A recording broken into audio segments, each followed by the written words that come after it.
Oh, ganda dito ah. Nakita ko lang to habang nagra-rides. Wala kasi akong kasama nun eh. Sa'yo ko pa lang to sinishare. Thank you.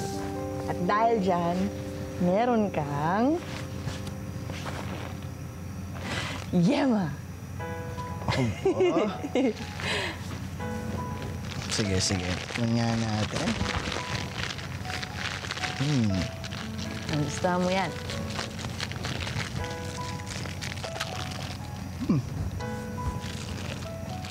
Okay, di ba?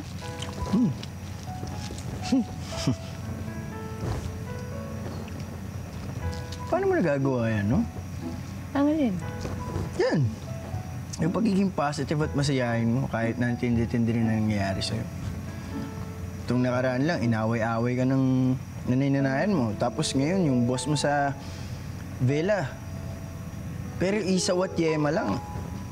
Ang saya mo na.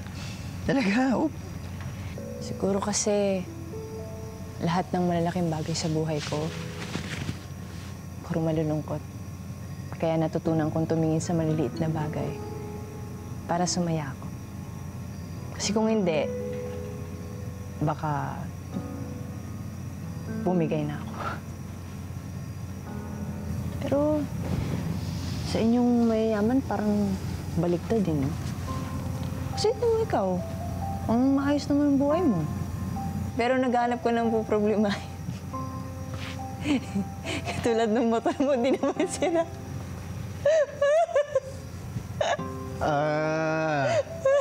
Ganon. Chine-check ko nga. Hus, sino-check daw. Hindi mo nga alam kung anong wrench kailangan mo. Alam ko nga. Ganyan. Wait ka na yan. Ang galit kaya, masyado kang masaya. Akala mo, ha? Wala kayong butas ng ilong mo. Ito. Ay. Masyado kang masaya. Namimiss ko ng ginagalang mo.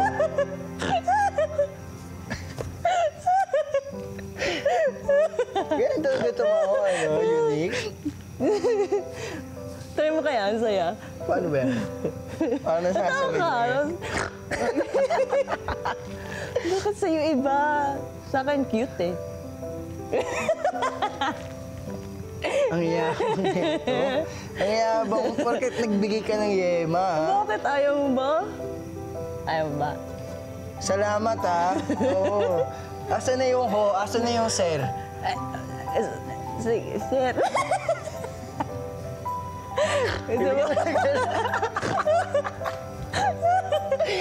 Di ba isa kayo? Huwag ulitin mo. Masyado mo na inuuto, ha? Hindi kaya.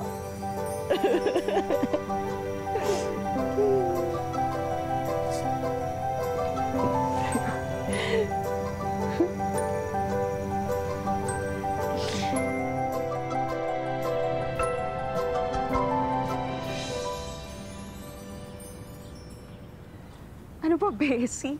Parang mapapakanta ka sa sobrang saya mo, ah. Effect ba yan ang date niyo na Sir Ralph? Main lang kami sa kanto, date na agad. Nice shot. Muntik na yun. Pansin mo ba, dude? Parang ang hirap-hirap nating masatisfy. No? Pero pagdating sa ibang tao, nagagawa pa rin nila maging masaya kahit na ang dami nilang problema. Si Miss Pakipot na naman ba ang pinag-uusapan natin dito? Hay nako, wala na talagang titindi sa pagka-in-denial mo, my friend. Basta ang alam ko, okay na kaibigan si Sir Ralph. May energy na ulit ako pagkatapos namin lumampas kagabi. Ready na ulit ako magtrabaho. Natutuwa lang naman ako sa attitude niya sa buhay kahit marami siyang pinagdadaanan. I mean, unlike me, nandito ako kasi nagtatago ako. Eh, ang problema ko lang naman, pagiging overprotective ni Mami. Good influence naman pala si Miss Pakipot sa'yo. At nabulsay ka niya. Kitang-kita sa'yo na in love ka sa kanya, oh. Tayo mo sinasabi, magkaibigan lang kami. Sinungaling nito. Sinungaling. Ikaw na, talunin mo muna ako.